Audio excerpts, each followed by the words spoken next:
Friends, कई बार हमारे मन में किसी भी पुरानी बात को लेकर एक गिल्ट फीलिंग रह जाती है। कहानी में भूत का आना इसी तरह की फीलिंग का एक एक्सट्रीम फॉर्म है। दोस्तों, आप सभी का स्वागत है मेरे यूट्यूब चैनल अनसुनी हिंदी कहानियाँ में। कहानी को अंत तक ज़रूर सुनिएगा और पसंद आए तो चैनल को लाइक और सब्सक्राइब ज़रूर करिएगा। चलिए देखते और सुनते हैं बहुत ही अनोखी की स्टोरी। एक आदमी की पत्नी अचानक से बहुत बीमार पड़ गई। मरने से पहले उसने अपने पति से कहा, मैं तुम्हें बहुत प्यार करती हूँ, तुम्हें छोड़कर नहीं जाना चाहती।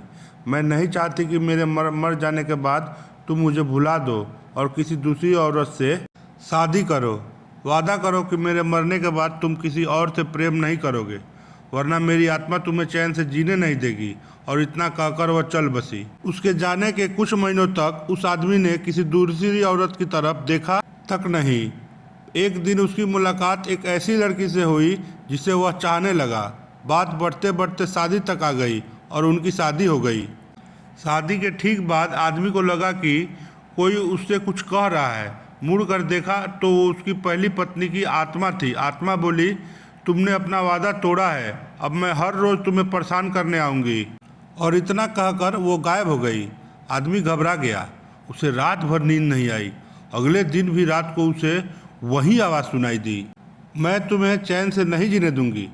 मैं जानती हूँ कि आज तुमने अपनी नई पत्नी से क्या क्या बातें की। और उसने आदमी को अक्षरश एक एक बात बता दी। आदमी डर कर कांपने लगा। अगले दिन वह शहर से बहुत दूर एक जैन मास्टर के पास गया और सारी बात बता दी। मास्टर बोले, ये प्रेत बहुत चालाक है। बिल्कुल है, तभी तो मेरी एक एक बात उसे पता होती है। आदमी घबराते हुए बोला। मास्टर बोले, कोई बात नहीं, मेरे पास इसका भी इलाज है। इस बार जब तुम अपनी पत्नी का भूत आए तो मैं जैसा कहता हूँ तुम ठीक वैसा ही करना। उस रात जब आत्मा वापस आई तो आदमी बोला, तुम इतनी चालाक हो, मैं तुमसे कुछ भी नहीं छिपा सकता। और जैसा कि तुम चाहती हो, मैं अपनी पत्नी को छोड़ने के लिए भी तैयार हूँ, पर उसके लिए तुम्हें एक प्रश्न का उत्तर देना होगा। और तुम उत्तर न दे पाई तो तुम्हें हमेशा हमेशा के लिए मेरा पीछा छोड़ना होगा। पत्नी का भूत बोला, मंजूर है, पूछो अपना प्रश्न। आदमी ने फौरन जमीन पर पड़े बहुत सारे छोटे छोटे कंकड़ अपने मुट्ठी में भर लिए और बोला, बताओ मेरी मुट्ठी में कितने कंकड़ है। और ठीक उठी समय भूत गायब हो गया। कुछ हफ्तों बाद वो एक बार फिर से जैन मास्टर के पास उनका शुक्रिया अदा करने पहुंचा। मास्टर, उस भूत से मेरा पीछा छुड़ाने के लिए मैं जीवन भर आपका आभारी रहूंगा। आदमी बोला, पर मैं ये नहीं समझ पाया कि आखिर उस प्रश्न में ऐसा क्या था कि एक ही झटके में भूत गायब हो गया। मास्टर बोले, बेटा, दरअसल कोई भूत था ही नहीं। मतलब? आदमी आश्चर्य से बोला, हाँ, कोई भूत था ही नहीं।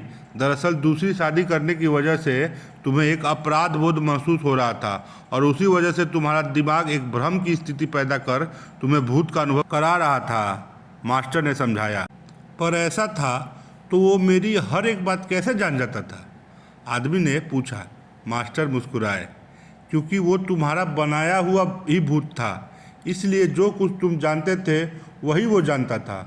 और यही कारण था कि मैंने तुम्हें वो कंकड़ वाला प्रश्न पूछने को कहा, क्योंकि मैं जानता था कि इसका उत्तर तुम्हें भी नहीं पता होगा और इसलिए भूत भी इसका उत्तर नहीं दे पाएगा और तुम्हें तुम्हारे दिमाग की ही उपज से छुटकारा मिल जाएगा।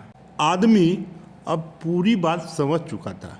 उसने एक बार फिर मास्टर को धन्यवाद किया और अपने घर को लौट गया।